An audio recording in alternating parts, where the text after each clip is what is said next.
Xin chào mọi người, chào mừng mọi người đã trở lại với sự có ích của Nam. Hôm nay thì chúng ta sẽ làm một cái bánh khá là nổi tiếng cũng như là quen thuộc với mọi người, đó sẽ là bánh Red Velvet. Chiếc bánh này thì sẽ có cốt bánh bơ, bao quanh nó sẽ là kem phô mai, thế nên vị của nó sẽ kiểu chua chua ngọt ngọt ấy và không cần lò nướng nữa, thế nên mọi người hãy cùng làm với tôi nha. Đầu tiên thì chúng ta sẽ cần chuẩn bị phần cốt bánh trước.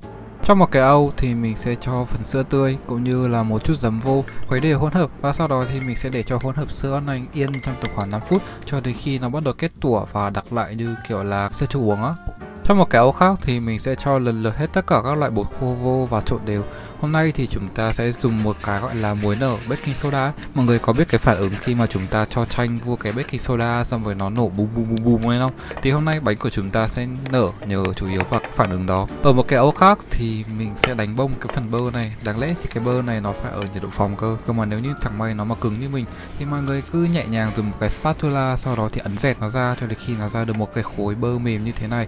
Và sau đó thì mình sẽ dùng một cái máy đánh trứng và đánh bông cái phần bơ này cho đến khi mà nó bắt đầu chuyển sang một cái màu nhạt hơn là được nha. Khi bơ và đường đã bắt đầu hòa quyện thành một khối thì chúng ta sẽ lần lượt cho những nguyên liệu tiếp theo. Mình sẽ cho một quả trứng và sau đó thì đánh nhẹ nhàng. Sau khi mà trộn với trứng xong thì hỗn hợp của chúng ta đã bắt đầu kiểu hòa quyện lại với nhau hơn. Hôm nay thì mình sẽ xài một cái màu thực phẩm siêu đỏ như thế này. Để mà có được một cái màu đỏ nó nhìn đẹp và tươi nhất có thể thì mọi người có thể dùng màu gel hoặc là dùng màu như mình cũng được. Chúng ta sẽ có hai lựa chọn, một là cho rất là nhiều màu thực phẩm, hai là mọi người có thể giảm bớt một chút cái lượng bột cacao đi, thì như thế thì cái màu đỏ của chúng ta nhìn nó sẽ đẹp hơn. Nhưng mà nếu giảm bột cacao thì bánh sẽ bớt ngon đi nhỉ. Thôi mình sẽ chọn dùng nhiều màu thực phẩm vậy. Bột mì và sữa mà mình đã chuẩn bị lúc nãy thì mình cũng sẽ chia nó ra làm hai lần để mà chúng ta có thể trộn và hòa quyện nó tốt hơn. Bởi vì hỗn hợp của chúng ta thì có chứa cái muối nở ấy, thế nên mọi người hãy hạn chế cái việc trộn quá đà nha. Vì nếu không thì cái phần muối nở đó nó sẽ bị mất đi cái tác dụng ấy, và chúng ta chỉ cần trộn cho đến khi nào mà không còn thấy được một cái cặn bột trắng nào là được. Tiếp theo thì mình sẽ đổ cái hỗn hợp này vô cái chảo 22 cm của mình và sau đó thì dàn đều cho đến khi phần bột này nó bao phủ hết cả phần mặt chảo. Mình thấy có nhiều bạn bảo là họ không mua được giấy nến thì có thể thay thế bằng gì, thì mọi người có thể thay thế bằng cách quét một lớp dầu thật là mỏng lên, sau đó thì chúng ta sẽ phủ thêm một lớp bột mì ở lên trên, thì cái bước đó cũng sẽ gần giống như là một cái giấy nến á. Đây là bánh của chúng ta khi mà cái phản ứng hóa học kia xảy ra ấy. Phần sữa khi mà có giấm ấy thì nó sẽ đóng vai trò như là một cái axit, và khi mà xúc tác với cả cái chất kia thì nó sẽ nổ bung bung nhìn như những cái mụn cóc như thế này. Các bạn yên tâm, khi mà chúng ta nướng xong thì nó sẽ xẹp hết đi thôi. Sau khi mà bánh đã chín thì mình sẽ tiến hành lật mặt, và chúng ta sẽ cần phải nướng nốt cái mặt còn lại trong vòng khoảng 5 phút nữa để mà cho cái mặt kia nó cũng khô luôn đấy.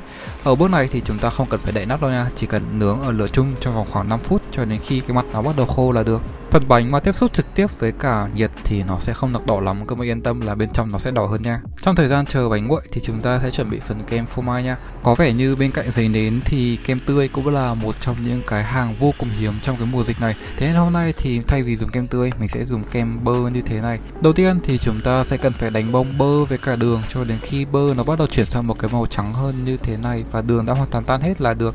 Ở một cái ô khác thì mình sẽ cho phần phô mai con bò cười vô. Bình thường thì mọi người sẽ dùng cream cheese, cơ mà thôi, dù gì chúng ta cũng làm một cái bánh mùa dịch mà, thế nên dùng bằng phô mai con bò cười thì nó cũng được. Và nếu như mọi người không có cái mascarpone thì cũng có thể thay thế bằng phô mai con bò cười với cả liều lượng tương tự nha. Sau khi mà đã hòa quyện hai hỗn hợp phô mai với nhau thì chúng ta sẽ hòa quyện nốt với cái hỗn hợp kem bơ lúc đầu. Ở bước này thì chúng ta sẽ chỉ cần đánh bông từ khoảng 5 đến 7 giây cho đến khi nó bắt đầu quyện lại với nhau thôi nha. Mọi người đừng có đánh lâu quá, không thì kem của chúng ta sẽ dễ bị tách kem và bơ á. Khi mà phần kem đã sẵn sàng thì chúng ta sẽ bắt đầu cắt phần bánh thôi. Vẫn như mọi khi thì hôm nay mình sẽ dùng một cái khuôn 10 cm để cắt ra những cái phần bánh. Và đối với cái lớp cuối cùng thì mình sẽ cắt hai cái phần bánh nguyệt ra và ghép lại với nhau như thế này. Với phần bánh còn thừa thì mình sẽ dùng nó lọc qua một cái dây để mà ra được những cái vụn màu đỏ đỏ ấy. Thì tí nữa chúng ta sẽ dùng những cái vụn màu đỏ đỏ này để mà rắc lên xung quanh bánh để mà trang trí thì nhìn cũng đẹp lắm á. Và giờ thì chúng ta sẽ bắt đầu trang trí phần bánh Red Velvet của chúng ta nào. Mình thấy một trong những cái thứ thỏa mãn nhất khi mà chúng ta làm Red Velvet đó là cái cảm giác khi mà cắt bánh ra và các cái tầng lớp ấy nhìn nó bằng nhau thì nó sẽ rất là đẹp. Bởi vì cái màu đỏ và màu trắng vốn dĩ nó đã đối lập với nhau rồi, thế nên khi mà chúng ta thấy nó cân bằng ấy thì sẽ đẹp nữa. Để mà chắc chắn được cho cái phần kem này nó sẽ cân bằng thì hôm nay mình sẽ dùng một cái đuôi kem, và sau đó thì mình sẽ kiểu phun kem ra bằng một cái đuôi, kiểu phun một cái vòng tròn như thế này thì nó sẽ đảm bảo là kem của chúng ta đều và đẹp hơn. Bên cạnh đó thì sau mỗi lần phun kem mình sẽ dùng một cái chà láng để mà chà cho cái phần kem này nó phẳng ra, thì cái lớp này nhìn nó sẽ bằng phẳng và đẹp hơn á. Sau khi mà chắc chắn là phần kem đã bằng phẳng thì chúng ta sẽ cho nốt phần kem còn lại vô. Ở bước này thì chúng ta đang tạo ra một cái lớp kem gần như là kem nền.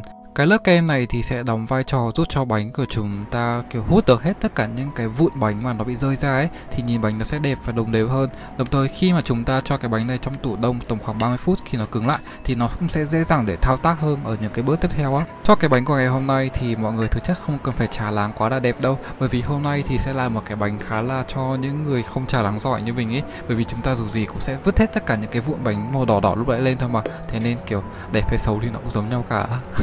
Có một điều mình rút ra được sau khi mà mình làm cái bánh này là mình thấy khi mà bánh đẹp nhất ấy là chúng ta sẽ có những cái khoảng màu trắng và màu đỏ nó xen kẽ với nhau. Thế nên mọi người đừng có bao bọc kín hết tất cả cái bánh này bằng màu đỏ nha. Kiểu hãy chừa ra những cái khoảng màu trắng ấy thì mọi người sẽ kiểu có sự tương phản đẹp hơn và cái màu đỏ nó cũng sẽ nổi hơn á. Ở phần đỉnh của bánh thì mình sẽ cho một cái vòng nó kiểu đậm đặc hơn để mà chúng ta nhìn nó đẹp hơn như thế này này. Và sau đó thì mọi người cứ dùng những cái phần bột này và che những cái chỗ xấu đi là được. Thế nên bánh của chúng ta về cơ bản như thế là xong rồi này. Cơ mà nhìn như thế này thì nó lại hơi bị đơn điệu quá, thế nên mình sẽ cho những cái lá xinh xinh như thế này, nhìn nó gần giống như một cái vòng nguyệt quế ấy nhỉ. Và dù gì thì cũng đang trong mùa lựu ấy, thế nên mình sẽ trang trí thêm một vài trái lựu. Cái màu lựu này nhìn nó kiểu xinh khủng khiếp ấy, nhìn nó như kiểu những cái viên ruby ấy. Wow, xinh quá à. Và như thế là bánh của chúng ta đã chính thức hoàn thành rồi đấy. Đây là phần bên trong của bánh, thì như mình đã nói lúc nãy, khi mà những cái lớp kem trắng nó xen lẫn với cả cái bánh đỏ ấy thì nhìn nó đẹp và thỏa mãn khủng khiếp luôn á. Cái vị béo ngậy cũng như là rất là mềm mịn của cốt bánh bơ khi mà kết hợp với cả cái kem phô mai thì nó là một cái combo quá là huyền thoại và không còn gì để chê trách rồi. Chúc mọi người sẽ thành công với một bánh này nha. Cảm ơn mọi người vì đã xem tới tận đây. Nếu như mọi người thấy thích video này, hãy ấn like, đăng ký cho kênh của mình và bình luận một cái gì đó bên dưới cho mình biết nha. Chúc mọi người sẽ thành công và hẹn gặp lại mọi người trong video tiếp theo. Giờ thì bye bye.